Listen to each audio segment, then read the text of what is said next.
Hey, I'm here to do another retro trailer reaction. This time, as you can probably tell by this image, it's Enter the Dragon. This is the official trailer number 1 from way back in 1973 when I was a little sprog of only 4 years old. So I have no idea the first time I actually watched this film. I certainly didn't see it at the cinema by any means. I believe it's an 18 or what was known as an X-rated certificate film in them days. But I certainly saw it on TV good many years afterwards, probably. I don't know whether I've seen it in the 80s. I guess it might have been the 80s. I might have seen it. I'm not sure. I don't remember it being like when it first came onto TV, you know. Back in them days, films from the cinema didn't come onto TV for a long time. So I'm sure it wasn't the 70s. But anyway, I can't really remember when I first saw it. But all I know, it's just a classic kung fu movie, isn't it, basically? I mean, I remember, I think at that time I'd seen more Jackie Chan. I'm a little bit too young to have been a massive Bruce Lee fan. I remember seeing him on the odd TV programme, the occasional bit in a film, and I was aware he was like a martial arts guy, and he was one that I'd want to sort of see at some point. But I only ever remember seeing him doing like little bit parts in movies, so I didn't really see an awful lot of him back in the day. And of course, he didn't really do a massive amount of Western movies, did he? Before his untimely and death at far too young an age, really. I think he only had about 3 like Western movies. I know he had a lot of stuff that came out in China, I believe. But very unfortunate early premature death. Same with his son, of course. Really bit of a curse on the family. Is it a curse? Who knows? But anyway, let's have a look at this trailer. Let's not bother talking about the unfortunate Lee legacy. Let's just watch this. Williams and Lee, the Deadly Three, penetrate the secret chambers of an evil island empire. What do you know about Han? He lives like a king on that island, totally self-sufficient.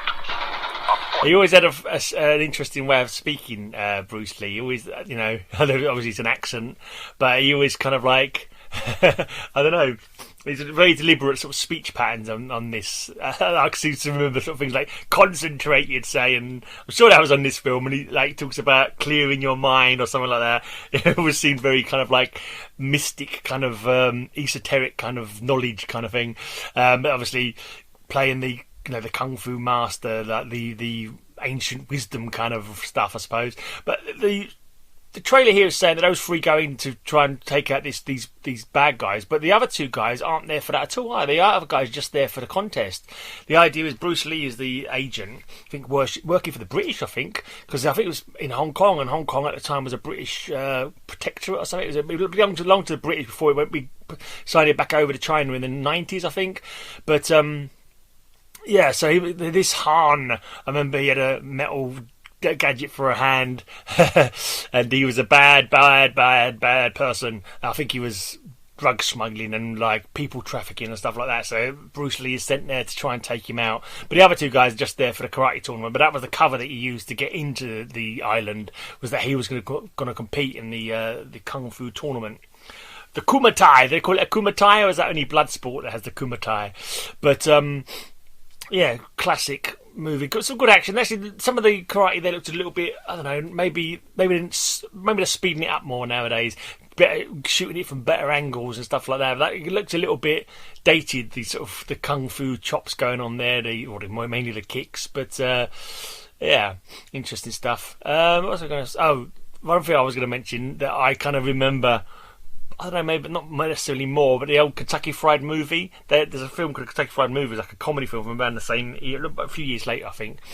But he did a whole skit based on Enter the Dragon. I think it's called A Fistful of Yen. So it was a mixture of A Fistful of Dollars and this Enter the Dragon. Anyway, let's carry on with this.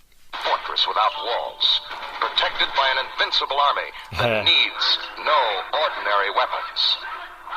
This is Enter the Dragon, the first martial arts film produced by a major Hollywood studio. John Saxon is Roper. He was in it for the money. Bolo US Yen. karate champion Jim Kelly as Williams. He was there because he had no choice. Black belt Hall of Fame undisputed martial arts champion and international film star Bruce Lee. His job was to get them out alive. I'm hoping you'll join us, represent us in the United mind this. Roper, Williams, and Lee. Just when they think they've broken the secret of the island, they find there is no escape from the inscrutable Han. Definitely a misleading trailer, because they definitely weren't in it together, really, were they? So the two of them were just there to run the tournament, try and win the money. Yeah. I think John Saxon. I think he did. Did he not die recently? Did he pass away recently? I think he might have done. But he did quite. I think he didn't really go into any bigger movies. I think he did lots of like B movies in the future. I can't say I know any movies that he was ever in. And the other guy, Jim, what's his name? Something Jim something or other. I can't remember. I'm kind of like my memory's lost walready. But I don't know if he ever went on to other movies as well. But yeah, they're all good martial artists. But I don't think they went on to any other bigger movies. But this is the same. This was the first kung fu movie with a large, Hollywood blockbuster, like Hollywood-backed movie kind of thing. So, but it was very big in the 70s, wasn't it? Kung fu movies, kung fu comic books. There was even the TV show Kung Fu that Bruce Lee was meant to be on. He came up with the idea for it, but the stupid TV studios gave it to David Carradine. I think it was one of the Carradines anyway, or John Carradine, one of the Carradines. And he was the is it Kato, the assistant to the Green Hornet for a while as well. Anyway, let's carry on with this. Warner Brothers presents Enter the Dragon, where the world's greatest martial arts athletes meet the ultimate challenge with the most ancient and deadly of weapons, the human body. Enter the Dragon from Warner Brothers. Why did the claw have to have a hair on it? I don't know why. Why did the claw have to have hair on it? Was that just to make it aesthetically pleasing? Give it some fur on the back of the tiger claw kind of thing? I don't know. Do you really need a claw attachment and a blade attachment? I remember in the Kentucky Fried Movie, he also has a dildo attachment, but that's not. I might do a reaction to the Kentucky Fried Movie trailer at some point as well. That was a classic. Yeah, that was cool. I kind of like I mean, I remember the film. Obviously, I've seen. It's not been a while since I've seen it, but it's a classic of the genre. You know, it's a classic of the kung fu genre. Looking at the trailer, there, I wasn't sort of super impressed by the action, to be honest. I think the film is better than those scenes there. Maybe I'm just looking at it from a more modern perspective. Maybe seeing there's no John Wick. You know, John Wick. The action and everything is. I think a lot of it. Some of it maybe is sped up. Some of it maybe is shot from better angles. Quicker cuts and stuff like that. Quicker takes. It looks like some of those kicks in there almost look like they didn't hit even. You know, which obviously they probably didn't hit. But I'm sure nowadays they cut it away better and use, I don't know, some kind of technology or angles to make it look so that they hit a lot more than they do.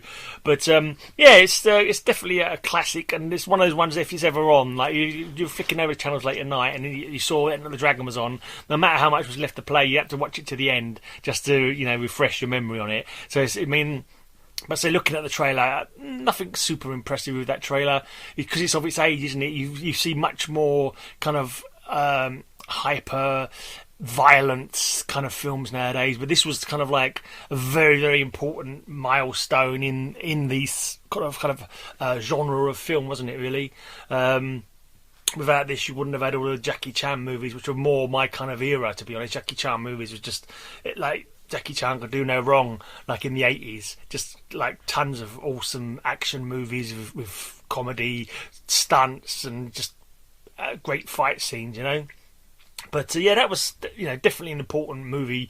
A classic, definitely a classic. But say, looking at it now, not as impressive. What is it? Bloody well, 50 years later.